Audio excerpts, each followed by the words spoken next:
اللہ وبرکاتہ الحمدللہ نحمده ونستعینه ونستغفره ونؤمن به ونتوکل علیہ ونعوذ باللہ من شرور انفسنا ومن سیئات اعمالنا من يهده الله فلا مضل له ومن يضلله فلا هادي له واشهد ان لا اله الا الله وحده لا شريك له وأشهد أن محمدًا عبده ورسوله أما بعد فإن خير الحديث كتاب الله وخير الهدي هدي محمد صلى الله عليه وسلم وشر الأمور محدثاتها وكل محدثة بدعة وكل بدعة ضلالة وكل ضلالة في النار.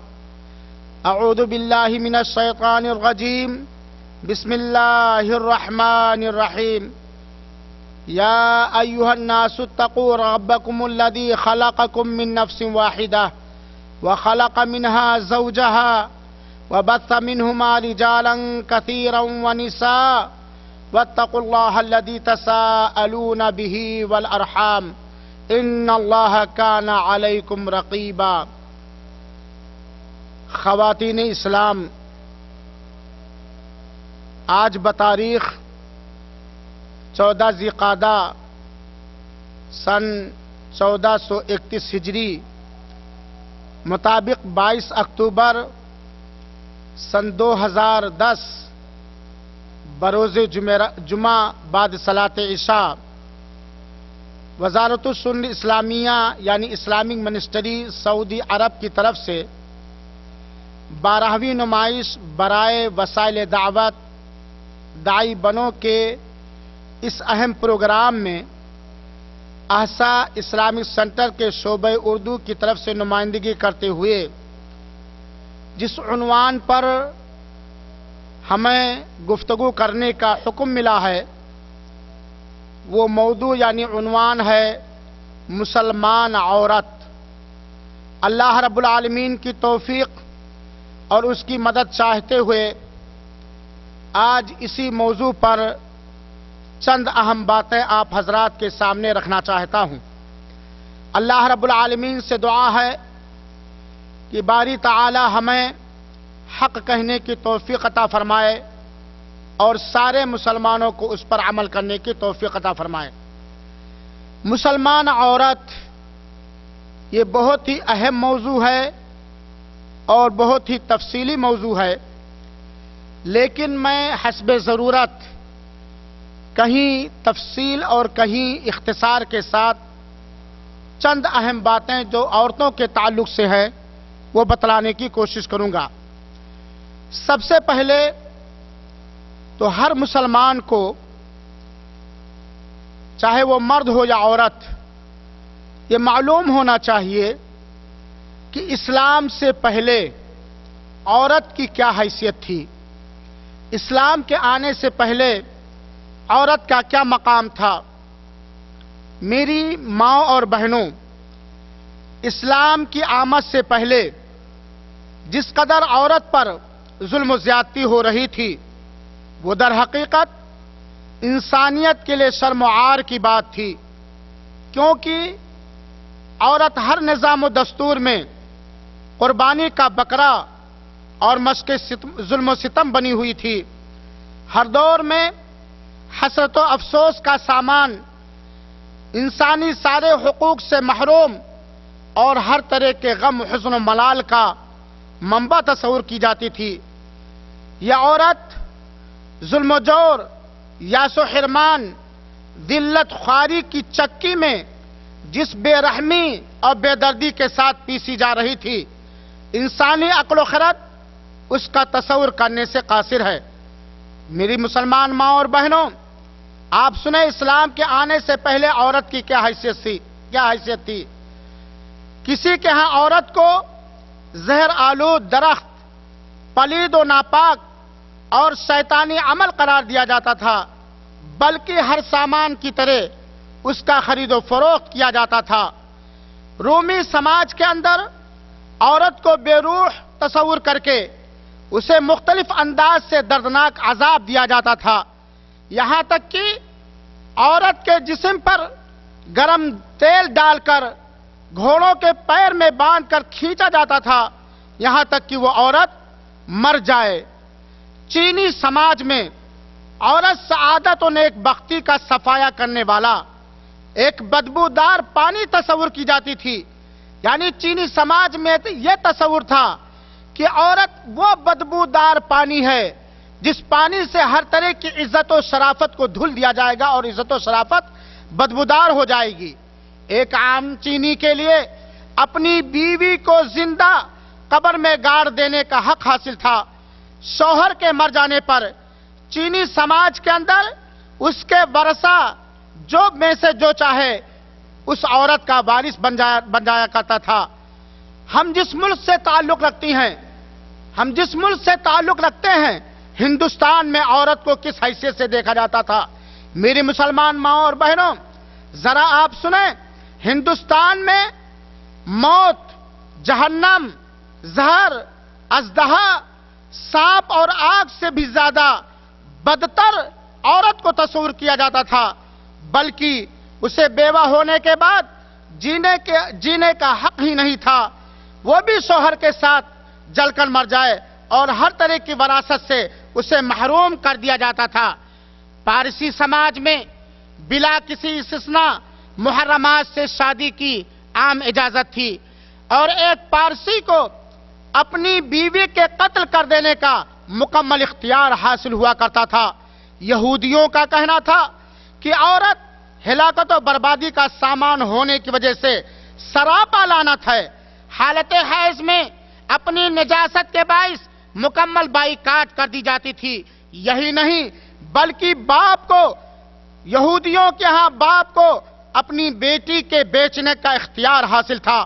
نصرانیوں کے یہاں عورت کو کسی قدر انسان تو تصور کیا جاتا تھا، مگر عام نصرانیوں کا یہ خیال تھا کہ عورت صرف مردوں کی خدمت کے لیے پیدا کی گئی ہے۔ اسے مقدس کتابیں پڑھنے سے منع کیا جاتا تھا کیونکہ عورت کو وہ لوگ ناپاک تصور کیا کرتے تھے۔ اسلام کے آنے سے پہلے عربوں کے ہاں جس زمین پر ہم اور آپ بیٹھے ہوئے ہیں، عربوں کے ہاں عورت کو موت سے بھی زیادہ ناپسندیدہ تصور کیا جاتا تھا، بلکہ بچی کی ولادت کی خبر سنتے ہی غیظ و غضب سے ان کے چہرے کالے ہو جایا کرتے تھے اور بچیوں کو زندہ دفن کرنے کا عام رواج تھا۔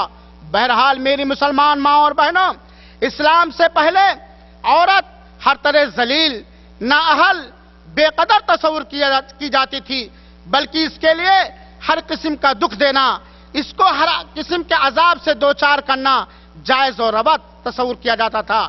لیکن جب اسلام دین رحمت بن کر کے آیا تو اسلام نے عورتوں کو کیا مقام دیا؟ یہ ہر ایک مسلمان عورت ہی کو نہیں بلکہ پوری دنیا کے مسلمان عورتوں کو اس بات پر غور کرنا چاہیے کہ اسلام میں عورت کا کیا مقام ہے، اسلام نے عورت کو کیا حیثیت دی ہے، اسلام نے عورت کو کیا مقام اور رتبہ دیا ہے۔ خواتین اسلام کی روشنی پھیلتے ہی عورت کی قسمت کا ستارہ بھی جگمگا اٹھا، اس کا سارا آر ختم ہو گیا۔ دین اسلام نے عورت کو اس کا کھویا ہوا حق دیا، اس کی فطری، جسمانی، عقلی، انفرادی، اجتماعی سارے حالات کو مد نظر رکھ کر اسے وہ بلند مقام عطا کیا جو کسی زمانے میں اسے نصیب نہیں ہوا تھا۔ ہم بہت ہی اختصار کے ساتھ وقت کا لحاظ کرتے ہوئے اسلام میں عورت کا مقام بیان کر رہے ہیں۔ میری ماں اور بہنوں، اسلام نے عورت کو انسانیت، ہمدردی، ایمان و عمل میں اجر و ثواب میں اچھے بدلے اور جنت میں بلند بالا مقام عطا کرنے میں مساوات عطا کیا۔ اللہ رب العالمین نے فرمایا وَلَهُنَّ مِثْلُ الَّذِي عَلَيْهِنَّ بِالْمَعْرُوفِ، یہ سورہ بقرہ آیت نمبر 228، جس کا ترجمہ یہ ہے کہ عورتوں کے لیے بھی ویسے ہی حق ہے جیسے ان پر مردوں کے حق ہیں، اچھائی کے ساتھ۔ عورتوں کے ایمان و عمل کو مردوں کے ایمان و عمل کے برابر قرار دیا۔ اللہ رب العالمین نے سورہ نحل کی آیت نمبر 97 کے اندر بیان فرمایا من عمل صالحا من ذکر او انثى وهو مؤمن فلنحيينه حياة طيبة ولنجزينهم اجرهم باحسن ما كانوا يعملون. جو شخص نیک عمل کرے مرد ہو یا عورت، شرط یہ ہے کہ ایمان والا ہو، تو ہم یقیناً نہایت بہترین زندگی عطا فرمائیں گے اور ان کے نیک اعمال کا بہتر بدلہ بھی انہیں ضرور دیں گے. اللہ رب العالمین نے اس آیت کریمہ میں کھول کر کے بیان کر دیا کہ جو بھی مرد نیکی کر کے آئے گا، جو بھی عورت نیکیاں کر کے آئے گی ہمارے پاس، ہم اس کو اس کے عمل کا اچھا بدلہ دیں گے. بدلہ دینے میں مرد اور عورت اپنے نیک اعمال پر بدلہ پانے میں مرد اور عورت سارے کے سارے یکساں اور برابر ہیں. میری مسلمان ماں اور بہنوں، اسلام نے عورت کو شہری و مادی حقوق میں مساوات اور برابری سے نوازا. اللہ رب العالمین نے قرآن مجید کے اندر بیان فرمایا للرجال نصیب مما اکتسبوا وللنساء نصیب مما اکتسبن. سورہ نساء کی آیت نمبر 32 کے اندر اللہ رب العالمین نے بیان فرمایا مردوں کا اس میں حصہ ہے جو انہوں نے کمایا، اور عورتوں کے لیے اس میں حصہ ہے جو انہوں نے کمایا. یعنی مرد کی کمائی مرد کے لیے ہے اور عورتوں کی کمائی عورتوں کے لیے. ایسا نہیں ہے کہ عورت کی اصل کمائی مرد کو دیا جائے. اسلام نے عورت کو ان کے ذمہ داری کے حساب سے میراث میں وراثت دیا. اللہ رب العالمین نے قرآن مجید کی سورہ نساء کی آیت نمبر 7 کے اندر بیان فرمایا للرجال نصیب مما ترک الوالدان والاقربون وللنساء نصیب مما ترک الوالدان والاقربون مما قل منه او کثر نصیبا مفروضا. آیت کریمہ کا ترجمہ یہ ہے کہ ماں باپ اور خیش و اقارب کے چھوڑے ہوئے مال میں مردوں کا بھی حصہ ہے اور عورتوں کا بھی، خواہ وہ مال کم ہو یا زیادہ، اس میں حصہ مقرر کیا ہوا. گویا جیسا کہ آپ نے سنا کہ دوسرے ادیان و ملل اور مذاہب اور دین اور دھرم کے اندر عورت کا وراثت میں کوئی حصہ نہیں تھا، لیکن اسلام نے عورت کے لیے بھی اس کے وارث کے ترکہ میں حصہ رکھا. جیسا کہ اس کی ذمہ داری اللہ رب العالمین نے اس کے اوپر ڈالی. باپ کی جائیداد میں وہ وارث ہوگی باپ کے مرنے کے بعد، بیٹے کی جائیداد میں وارث ہوگی بیٹے کے مرنے کے بعد، شوہر کے جائیداد میں وارث ہوگی شوہر کے مرنے کے بعد. گویا جہاں وراثت میں مردوں کا حصہ ہے، وہیں اللہ تعالی نے عورتوں کا بھی حصہ وراثت کے اندر مکمل اللہ تعالی نے نازل فرمایا. میری مسلمان ماؤں بہنوں، ایک مسلمان عورت بلکہ دنیا کی ساری عورتوں کو اسلام پڑھنا چاہیے. اسلام کی سماحت اور عورتوں کے ساتھ اسلام نے کیا برتاؤ کیا ہے اس پر غور کرنا چاہیے. اسلام میں عورت بحیثیت بیٹی، ایک عورت سب سے پہلے جب اس دھرتی پر پیدا ہوتی ہے تو بچی اور بیٹی کی شکل میں ہوتی ہے. اسلام نے عورت کا جب وہ بیٹی کی شکل میں ہو کیا مقام اس کو عطا کیا ہے. اسلام نے عورت کے جملہ حقوق کی حفاظت اس وقت بھی کی ہے جب وہ اپنی ماں کے پیٹ میں ہو، اور اگر اس کے ماں کو حمل کی حالت میں طلاق مل جائے تو باپ پر پوری مدت حمل میں ماں کا خرچ برچ واجب کیا. اللہ رب العالمین نے فرمایا وَإِن كُنَّ أُولَاتِ حَمْلٍ فَأَنفِقُوا عَلَيْهِنَّ حَتَّى يَضَعْنَ حَمْلَهُنَّ. سورہ طلاق کی آیت نمبر 6 کے اندر اللہ تعالیٰ فرماتا ہے اور اگر وہ حمل سے ہوں تو جب تک بچہ پیدا ہو نہ لے انہیں خرچ دیتے رہو. یعنی کسی عورت کو اگر اس کا شوہر طلاق دے دے اور عورت حمل کی حالت میں ہو، حمل میں چاہے بچہ ہو یا بچی، تو جب تک وہ بچی یا بچہ پیدا نہ ہو جائے اس طلاق دینے والے شوہر کے اوپر اس عورت کا پورا نان و نفقہ اور خرچہ ہے. میرے مسلمان بہنوں، اسلام نے عورت کو زندہ درگور کرنے سے سخت منع کیا. آپ نے سنا کہ عربوں کے اندر جب بچی کی پیدائش کی خبر دی جاتی تھی ظل وجہ مسودا وہو قدیم، تو ان کے چہرے غصے سے کالے پڑ جاتے تھے اور عار سمجھ کر کے زندہ اپنی لخت جگر کو، زندہ اپنی بیٹی کو اپنے ہاتھ سے قبر کھود کر کے زندہ دفن کر دیتے تھے.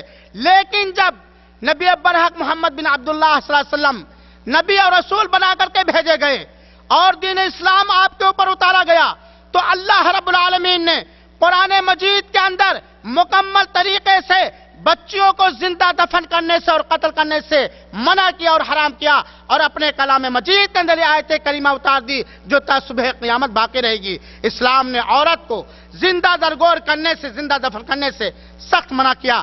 اللہ رب العالمین نے بیان فرمایا وَإِذَا الْمَوْءُودَةُ سُئِلَتْ بِأَيِّ ذَنبٍ قُتِلَتْ سورہ تکویر آیت نمبر 8 کہ جب زندہ گاڑی ہوئی لڑکی سے سوال کیا جائے گا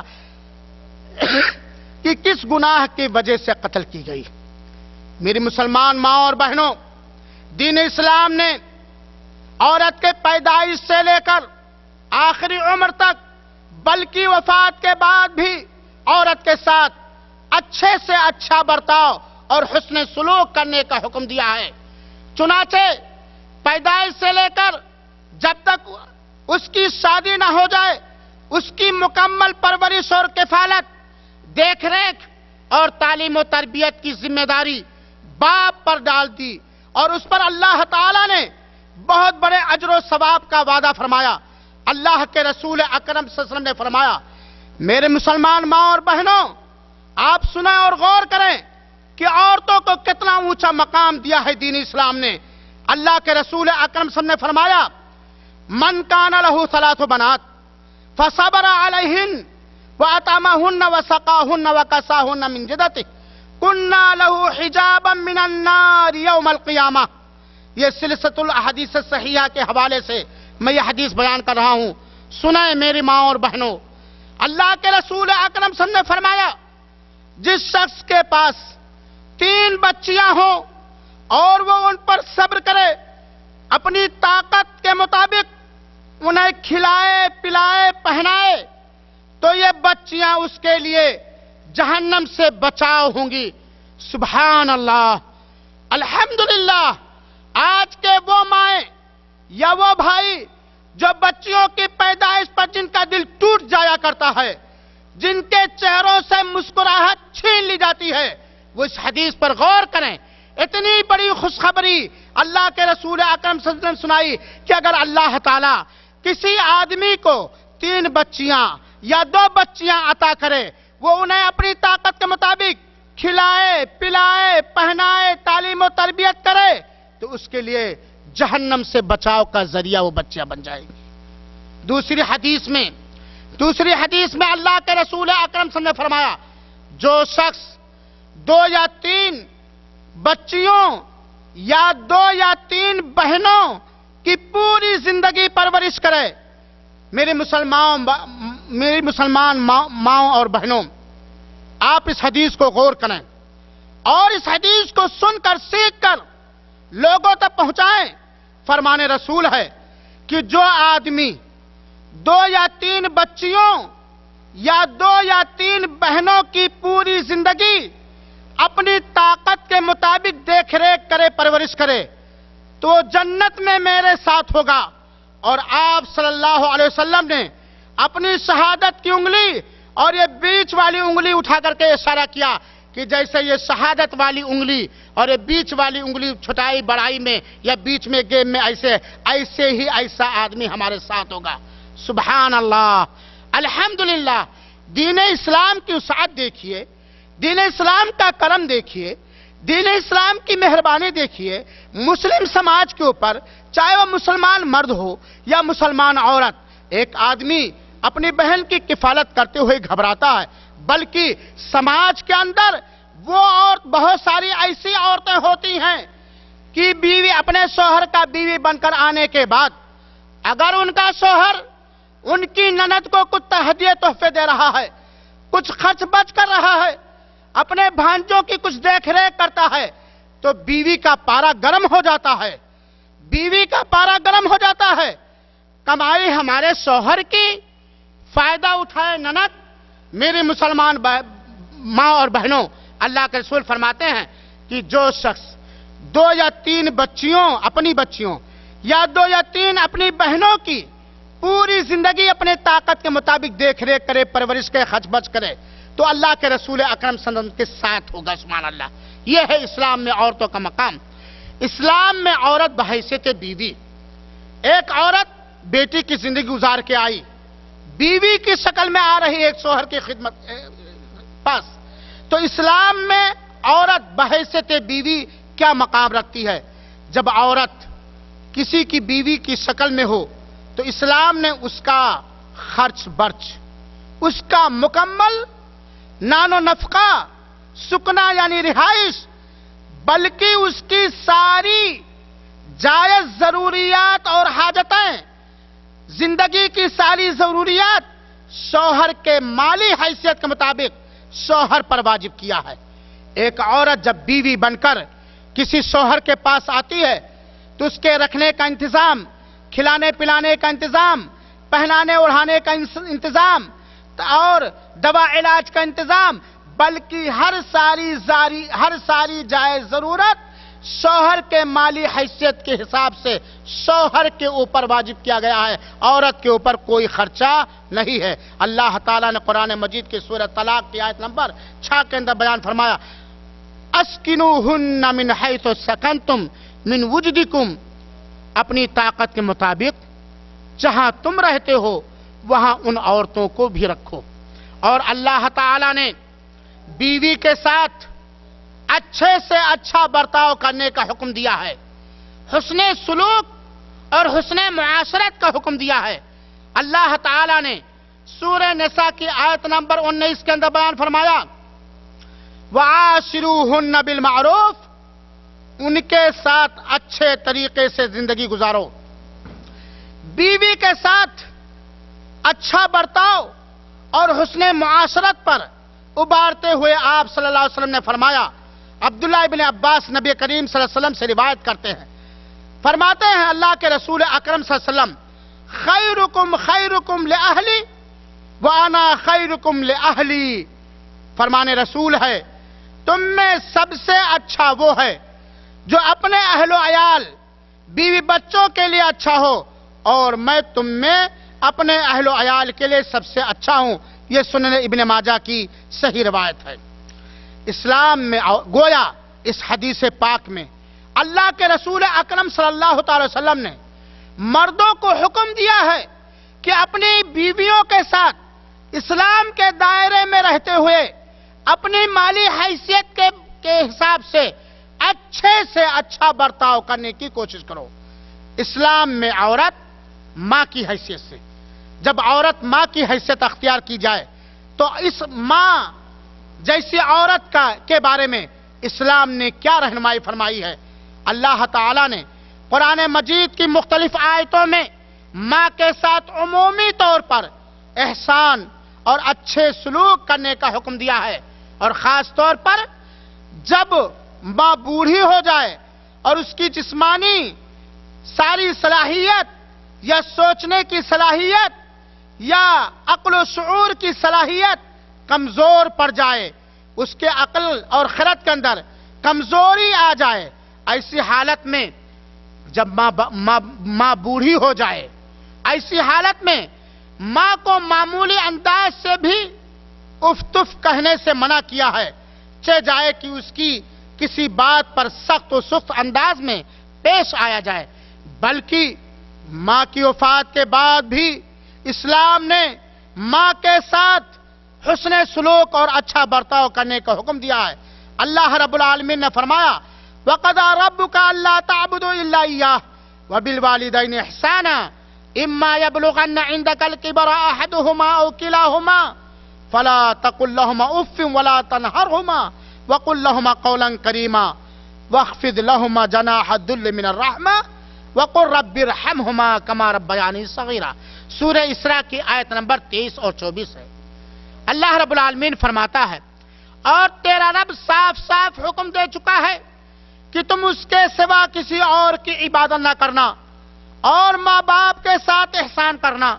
اگر تیری موجودگی میں ان میں سے ایک یا دونوں یعنی ماں اور باپ دونوں بڑھاپے کو پہنچ جائیں تو ان کے آگے اف تک نہ کہنا، نہ انہیں ڈانٹ ڈپٹ کرنا، بلکہ ان کے ساتھ ادب و احترام سے بات چیت کرنا، عاجزی محبت کے ساتھ ان کے سامنے تواضع کا بازو پس رکھے رکھنا اور دعا کرتے رہنا کہ اے میرے رب ان پر ویسا ہی رحم کر جیسا کہ انہوں نے میرے بچپن میں میری پرورش کی ہے۔